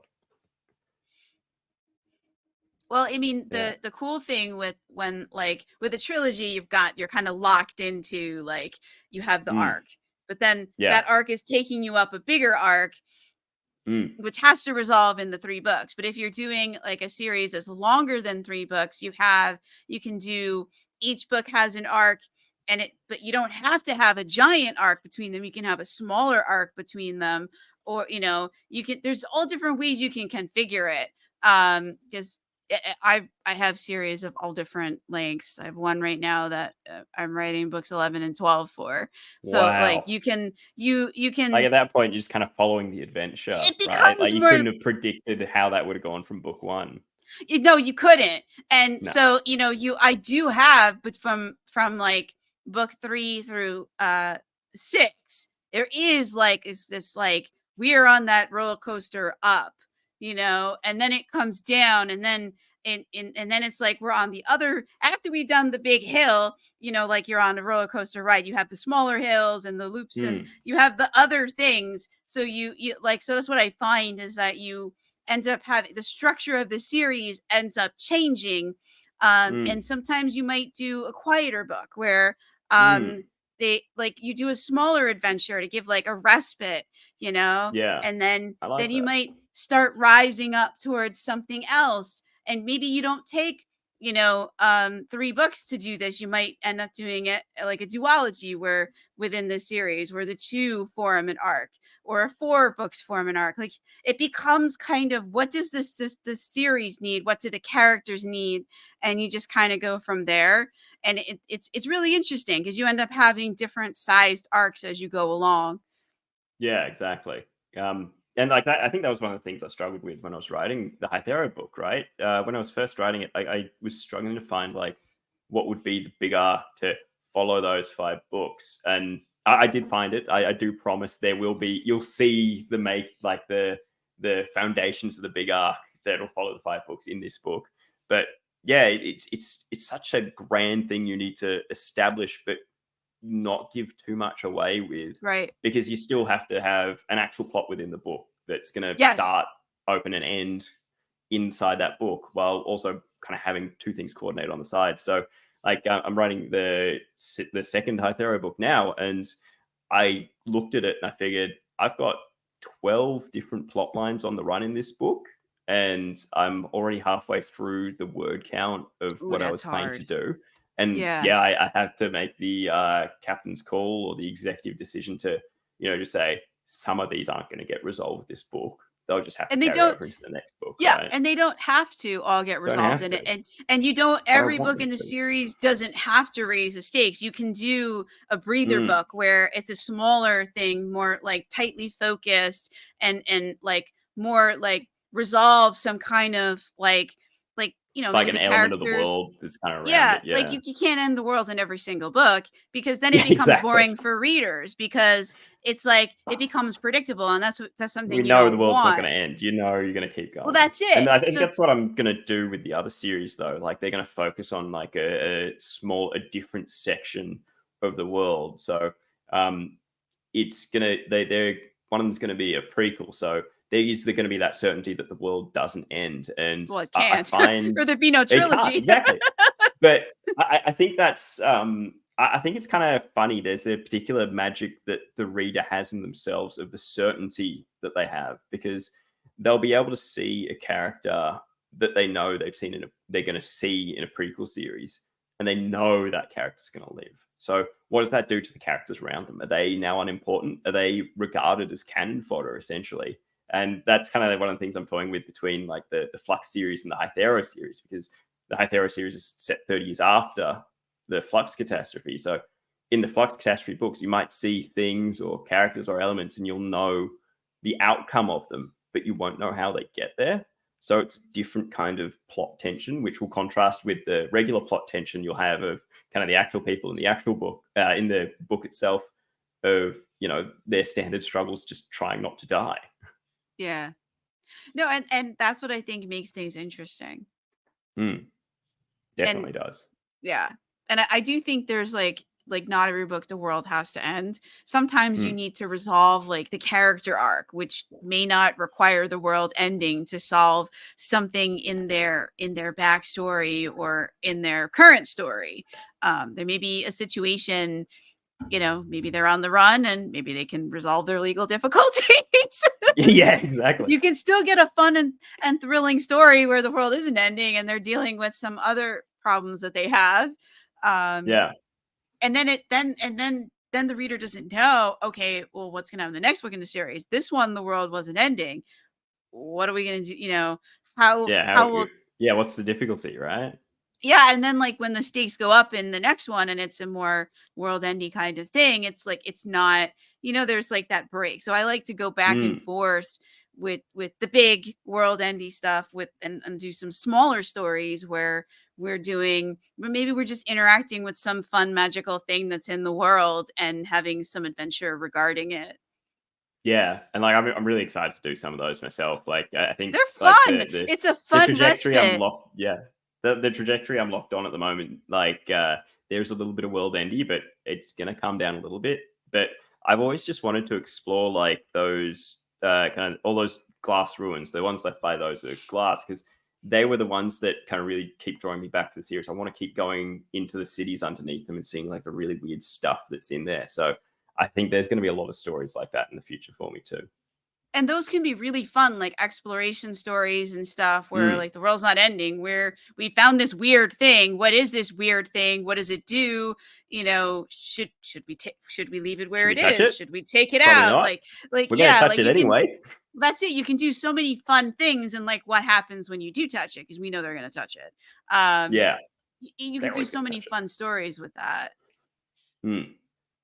Yeah, then It's I love that kind of story, to be honest with you. Like, I don't yeah, know, they're Annihilation fun. got made into the Netflix movie. That was a very good bit of science fiction. I really loved that one. No, I like the discovery ones too, because you don't know Mm. what way it's gonna go. Are they gonna Mm. summon something? Yeah, What's the something gonna be? When they touch it, is it just gonna unlock is some wall that suddenly gonna not be a wall, but yeah, sink down, slide away, reveal some new aspect of this place that they didn't know about? Is it gonna talk to them? Like there's so yeah, many, like the amount of things that could happen from there, like you can't predict because there's so many different combinations of things that can result from that one action. exactly. I think that's why I like those stories because you can't predict those. Like with the world Mm. ending type stories, well obviously if there's a sequel they're going to survive. They're gonna, So yeah, you kind of exactly. already know, but with those sort of discovery things, like you don't know where it's going to go and there's that thrill of not knowing where we are headed, of that unknown.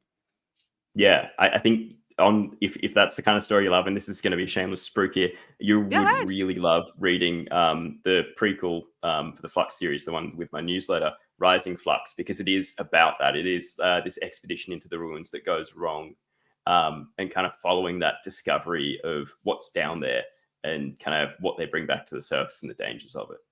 That's wild. I mean, all the Mm. books already we've talked about are on my TBR Yeah, yeah, because definitely. this is very much up my alley.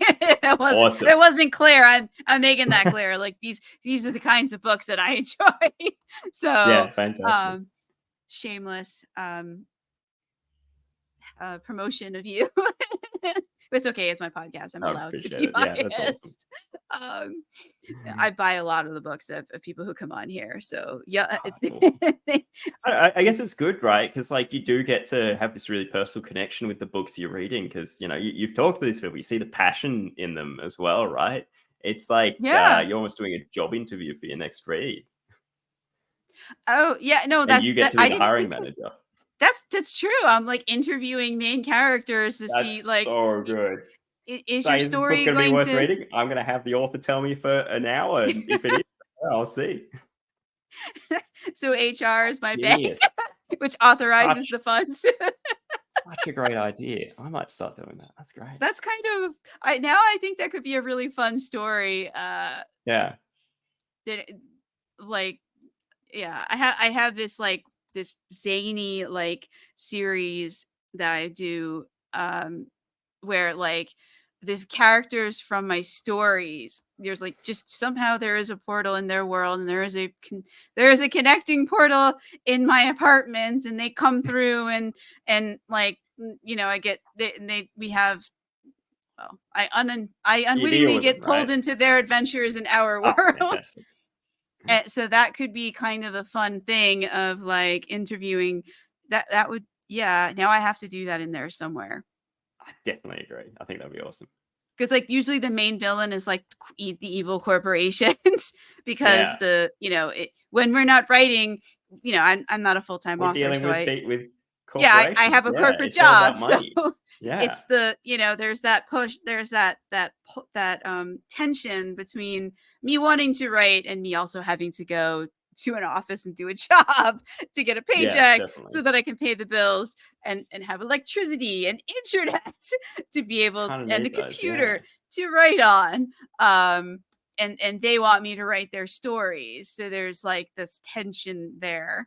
But I could totally do like a that would be so fun to have a just story a in great there. side story, like a little short story. Kind of just treat the readers with that, like just that little aperitif, if I'm speaking French correctly, That could be so little fun. taster.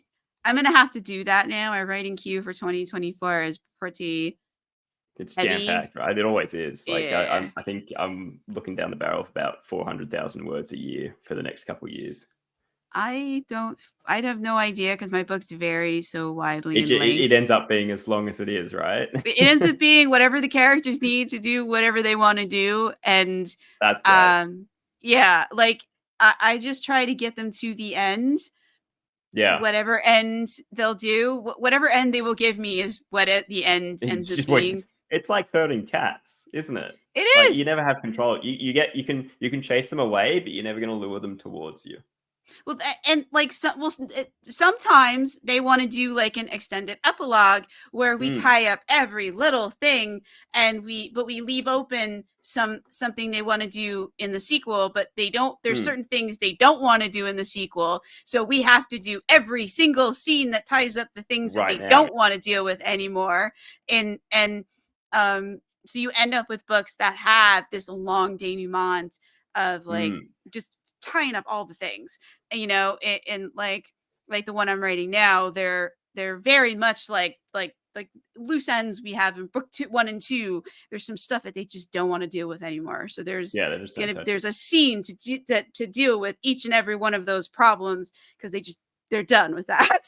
Mm. And Do you find that like when you're writing the books as well, like how much of a I guess how much is there generally after like the climax of the finale, like the climax hits, it's done, and then like how much book generally is there afterwards? Because with mine, I usually just try to get it done within a mm, chapter. Like after the climax, I have a chapter to get out of there. It's a bit of a comedian's advice that my dad told me: of get in, get your laugh, get out. It depends because like sometimes they'll do something after the climax that sends things like instead of tying things up and like ending the Mm. book, they start It going opens off things on up. something else. So like I'll end up having to like end it right after the climax or like really like right after because they're going Mm. off and doing something else and I don't know what they are doing and I need time to figure this out and it seems like they're heading off into chapter 1 of another book. So, Yeah. because I had to do that with one book last year. I don't like doing like cliffhangers, but like the Mm. thing they did in the next scene left me no choice. Yeah, they I like, I mean, that yeah, I'm not gonna say what my stance is on that because that will spoil other books. I'm not gonna say anything from yeah. there. But yes, I totally get where you're coming from. You're just kind of forced into trying to leave it there and hope that's kind of tantalizing enough for the next book. I just don't have a choice. A Mm. couple of books end with like the characters like kidnapped or transported somewhere else because like what happened immediately after that the was not something you could end a book on. It was the start Yeah. of a whole other adventure, and they would not give me. And there was just no knowing that this is where they were taking the story after that. There was no way that I could insert another scene after that because I was like, I'm just It's gonna stuck. I start a just new have to story. It's end gonna it double here, on and to I'm the book. sorry. Yeah. Yeah. I like an abrupt end like that though. I like it when it just stops. It's like they're really kind of it leaves a crisp taste in your mouth. Yeah. Not mouse. Like I play, a decent few video games, and there's a lot of games that are like big open world, still dwell in and still play it after you've completed the main story. There's still stuff for you to do. I've fallen out of love with that because I like games where you just go in and then it just stops and you're just left looking like as the credits roll it's just like, wow, that was the experience. That was it. I've consumed. I'm done. There's a Yeah. finality to it, right? Yeah. I like sometimes that's good because especially if there's Hmm. more books because okay, we Oh, if ended there's more books, abruptly, definitely. we can go to the next one, but like I like when there's that like graceful exit where we get all Mm. the thing where we see the characters after the climax and what happens after. And a lot of my books do have that. There are some books that don't, because the characters left me literally no choice but to end it right there. And I know that Mm. when readers read the sequel, they understand why I had to It had do to that, happen, right? because Yeah. you know, they I think you yeah. Oh, you go. Okay. I mean, no, I was gonna give away a spoiler, but I'm gonna stop. Oh, yeah, I'll tell you, I think mine would have been a little bit of spoiler, so I think we should both stop.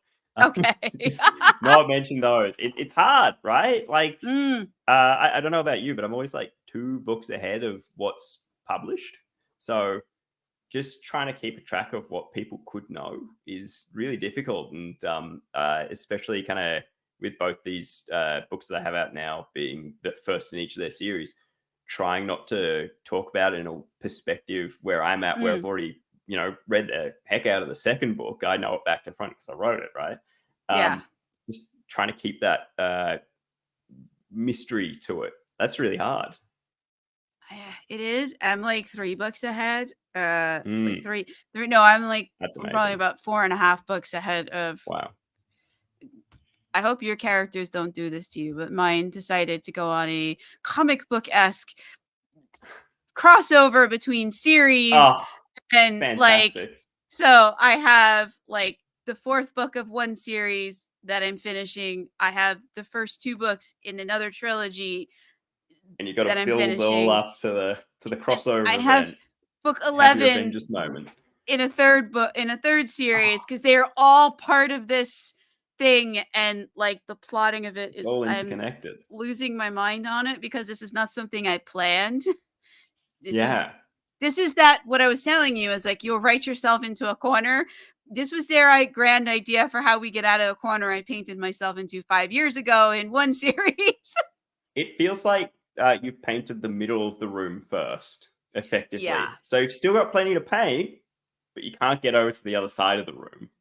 that's basically it. And this was their idea for how we do that. Oh, So that's very stressful. and so I have to I write feel for all you. of it. Yeah. I don't trust them that they're going to actually follow through on what they promised with this, because They there's so will. They many usually books. do, right? There's so many books There's plenty of involved time in to kind of this. finagle it and wiggle it into Yeah. place, right? Yeah, I so think you can do it. I'm trying to write uh almost I'm trying to write 4 of the 5 books that are part of this monstrous crossover, cuz the Mm, last one I already know. I think I think that one, I've written so many books about those characters that we can wing that one.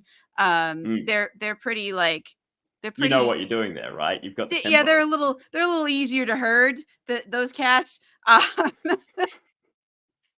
but yeah, so I hope your Yeah. characters don't do that to you, because it's a nightmare. Like if you planned it in advance, it's cool, but if you didn't plan it in advance and they're just springing it on you and you are living it with them and on Oh, the it's edge of tough. your seat, like are we actually going to do, like for 3 books I was like, are you going to do the thing that I need? Better. And Yeah, I've set it all up for you. You just have to go and I do it. mean, we were 100,000 words Yeah. into one of the books and they Oh, were finally wow. like, okay, we're going to throw you a bone now and do the thing we promised. That's fantastic. So I I hope think readers I don't appreciate the pain we go through to get these I books don't into yeah, shape. I don't think I have the problem going forward. I think the thing I've always struggled with, and I spoke about it earlier. The problem is trying to design the past for Spiric as well in these books. So figuring out how to actually get him into this place. It's Oh, spoilers again, so I can't go too deeply into it. But there's a very specific rarity or reason that's resulted in him being here, and I'm still building out exactly precisely how that reason happened. So I do have faith okay. in myself that I will be able to do it, but it's a very I don't know. It's like I'm watching the movie Inception backwards. It's very delicate in the Yeah. amount of layers that I'm trying to work with and the way they all seem to have effects on each other. Well, you could always write another trilogy Oh if yeah, you I need mean more it's parts, exactly. I'm gonna you know. blast out so many books. It's gonna be great.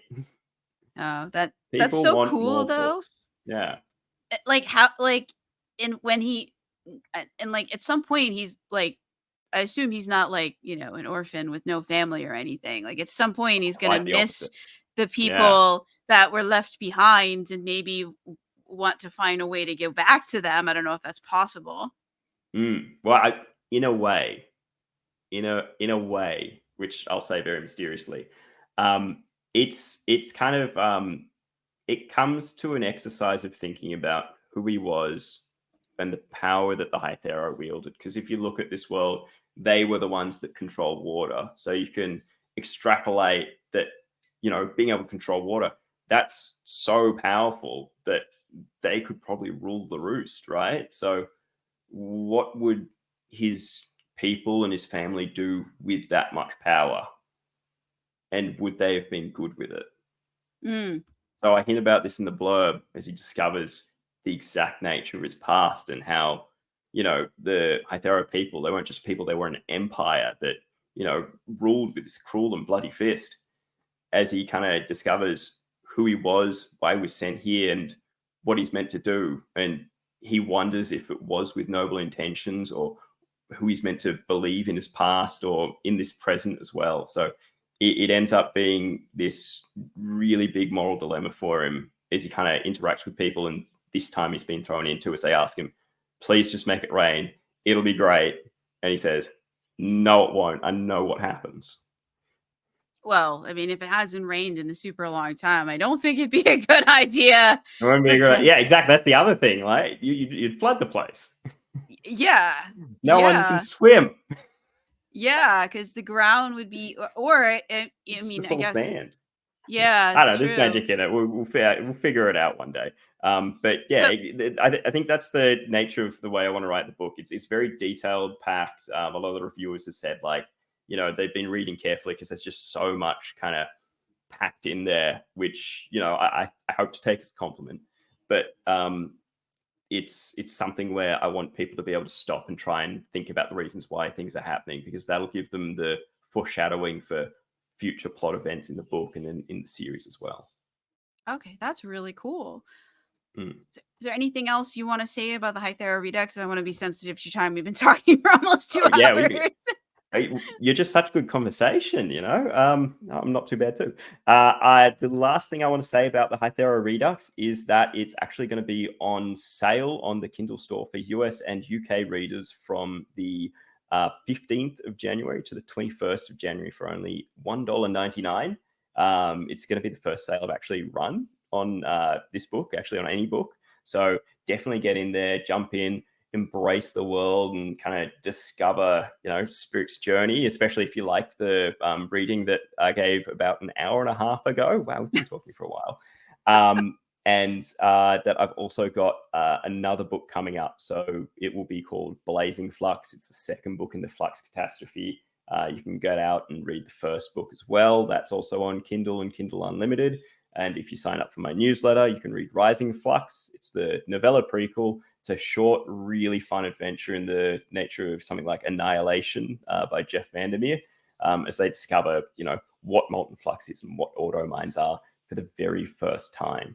And so I'll be publishing a lot of books this year and next year. I'm aiming to have 3 novels out per year for the next few times. So even if you are someone who likes a complete series, you won't have to wait long. No, that's really cool. And that's January of 2024. We're recording this on January 2024, 12th, yes, for posterity, 2024. yeah. Yeah, because people can listen or Maybe I watch should it just have it on anytime. sale like every year. January 15th to January 21st, it's going to be on sale like that every year, just to kind of keep the consistency. We'll see I mean, how we you could go. do that.